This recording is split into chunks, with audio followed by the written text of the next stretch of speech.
I have heard several times that you need to spray a clear coat over the mask to get a clean, crisp masking line. And I have been doing that for years. But does it actually work?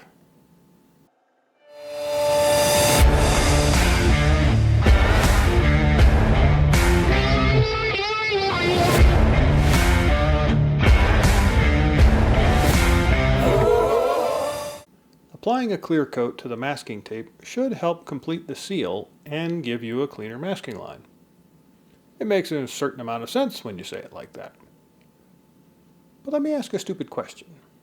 If I can't get a crisp, clean line with my colored paint, why should I get a crisp, clean line with clear paint? They're both paint, right? So that got me thinking, and I decided to do a little experiment. I took 2 pieces of styrene, which I primed and painted using some Krylon I had to hand, one for the rattle can and one for the airbrush. Then I masked off 3 separate areas on each piece with a strip of standard Tamiya masking tape, and also a piece of the white Tamiya masking tape with a little bend in the tape, just for fun. That left me with 6 test swatches. 2 for applying paint directly over the mask, 2 for applying a flat clear coat and then paint, and lastly, 2 for applying a gloss clear coat and then paint. The rattle can strip was painted using Tamiya spray paint and Mr. Hobby clear spray paints. The airbrush strip was painted using Tamiya paints and clear coats. Quick disclaimer. This is not a perfect test. I am doing this on a flat piece of styrene, not a textured surface. But I wanted to eliminate as many variables as possible when creating the experiment. This is to determine if, all things being equal, the clear coat makes a difference. So, results might differ on a textured surface. As to the results, they were a little surprising.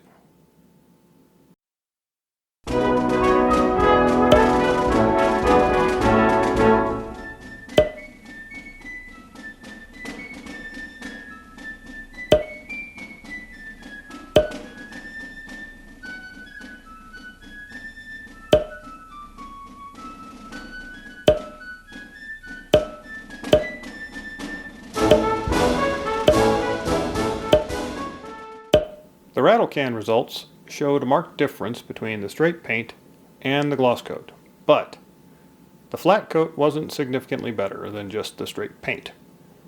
I think the reason for this is down to the nature of spraying directly from a spray can. A lot of paint gets put down, so the paint layer thickness is significant. This, of course, comes with downsides of needing to sand and add additional clear coat layers to unify the surface. Okay, the area being flooded with paint from the rattle can is to be expected. What about with an airbrush? There isn't much of a difference here. I mean, there is a bit of difference with the flat coat, but not huge. And I think it could be addressed by just thinning the flat coat a little bit more.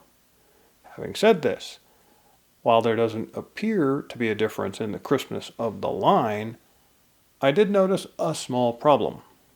The clear coats add a layer of paint. Thank you, Captain Obvious. This makes the masking line stand out a bit more on the swatches with the clear coats applied.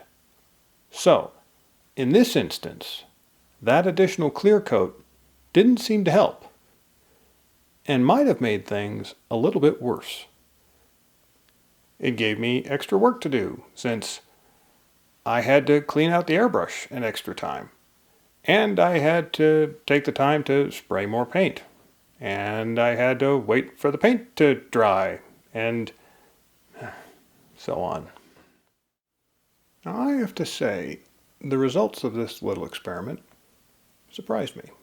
When I started, I fully expected this to be a video demonstrating how adding the clear coat was a game changer. So much for that plan.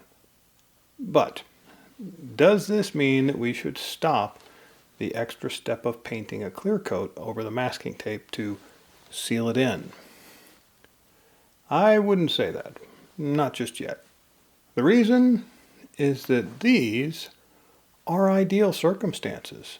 There are no curved surfaces, no raised or recessed details, no hard-to-reach nooks and crannies where you might not be able to get the masking tape firmly sealed down. However, it does suggest that under certain circumstances, similar to this, you might be able to skip it. The other question that this brings up is, if this doesn't seem to make much difference, why do we think it does? Remember those rattle cans? Scale modeling has been around for a long time. And like with any knowledge or wisdom that's been passed down over generations, it has significant worth. But occasionally, it needs to be examined to determine if it applies as often as we assume. If we think about it, once upon a time, scale modelers didn't have this, or even this. The tools and technology available to us today as hobbyists really is amazing when you think about it. So, the next time you get all grumpy about having to clean your airbrush, remember, you could be painting with this. Thank you so much for watching. If you enjoyed this video or found it useful or informative, please take a moment to like and subscribe. Also, let me know in the comments what hobbying myth you think I should test next. Happy hobbying, everyone.